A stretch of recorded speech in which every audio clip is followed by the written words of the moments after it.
YCP నాయకులు recent గా అంబటి రాంబాబు గారు అండ్ అంతకుముందు వల్లభనేని వంశీ గారు, చెవిరెడ్డి భాస్కర్ రెడ్డి గారు అండ్ వైసీపీ తమ పార్టీ అని క్లెయిమ్ చేసుకోకపోయినా బోరుగడ్డ అనిల్ కుమార్ అండ్ ఇంకా చాలా మంది జైలుకి వెళ్లి బయటకు వచ్చిన మాట వాస్తవం కదా. అండ్ మరీ ముఖ్యంగా ఇప్పుడు మాజీ మంత్రి కొడాలి నాని అరెస్ట్ అని కొన్ని news channels and YouTube channels కూడా చాలా కాలంగా థంబ్నెయిల్స్ వేస్తూనే ఉన్నాయి. అయితే రీసెంట్ గా కొడాలి నాని అండ్ వల్లభనేని వంశీ పార్టీకి దూరంగా ఉంటున్నారని, అసలు జగన్ గారు వీళ్లను పక్కన పెట్టేశారు అని కూడా కొన్ని ఛానల్స్ వార్తలు రాశాయి.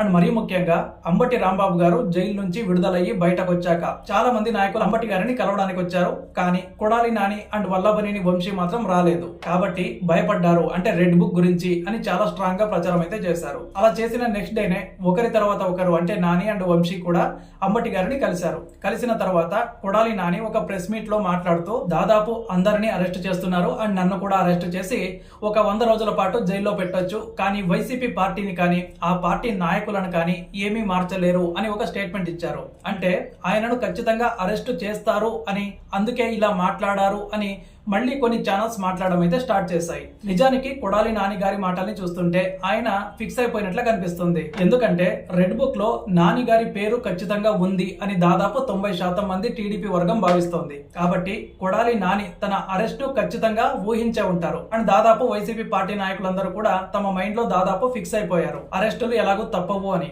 సో ఇంకా అరెస్టులకు భయపడి సైలెంట్ గా ఉండకూడదు అనేది ఇప్పుడు వైసీపీ నాయకుల మనసులో నాటుకుపోయింది. దానికి తోడు జగన్మోహన్ రెడ్డి కూడా ఎన్ని అరెస్టులు చేస్తారో చేసుకోండి, మళ్ళీ మేమే వస్తాము, అప్పుడు ఈ అరెస్టులు చేసిన ప్రతి ఒక్కరిని కూడా మళ్ళీ మేము అరెస్ట్ చేస్తాము అని భయపెట్టడం ద్వారా వైసీపీ నాయకులకు రెట్టింపు బలాన్ని ఇచ్చింది. సో సాధారణంగా అధికారంలో ఏ పార్టీ ఉన్నా కూడా ప్రతిపక్ష పార్టీ నాయకులను అరెస్ట్ చేయడం సహజమే, దీన్ని మనం చూస్తూనే వచ్చాం.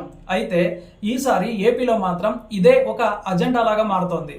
మీరు గమనిస్తే వైసీపీ నాయకులే కాదు, సామాన్య కార్యకర్తలు కూడా ఈ రపా ఫ్లెక్సీలు పట్టుకోవడం అండ్ డైరెక్ట్ గా 2029లో మేమే వస్తాము, అప్పుడు సంగతి తేలుస్తాము అని వార్నింగ్లు ఇస్తూ ఉన్నారు. అంటే వాళ్ళ ధైర్యం ఏంటి? జగన్మోహన్ రెడ్డి గారు ఇస్తున్న వార్నింగే కదా.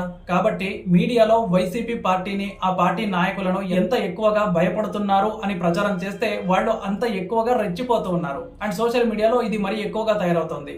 కాబట్టి వైసీపీ నాయకుల లేదా కార్యకర్తల మనసుల్లో జగన్ ను మళ్లీ సీఎం చేయాలి అనే ఆలోచన బలంగా తయారవుతోంది. కాబట్టి ఇవన్నీ పక్కన పెట్టి రాష్ట్ర అభివృద్ధి గురించి, అమరావతి డెవలప్మెంట్ గురించి, ఉద్యోగాల గురించి అండ్ సంక్షేమ పథకాల గురించి అండ్ కొత్త టెక్నాలజీ గురించి సోషల్ మీడియాలో కావచ్చు, మెయిన్ స్ట్రీమ్ మీడియాలో కావచ్చు, YCP and TDP and Janasena and BJP కూడా అన్ని పార్టీలు కలిసి డిబేట్లు చేసి దానిపైన పోటీ పడితే బాగుంటుంది అనేది నా అభిప్రాయం.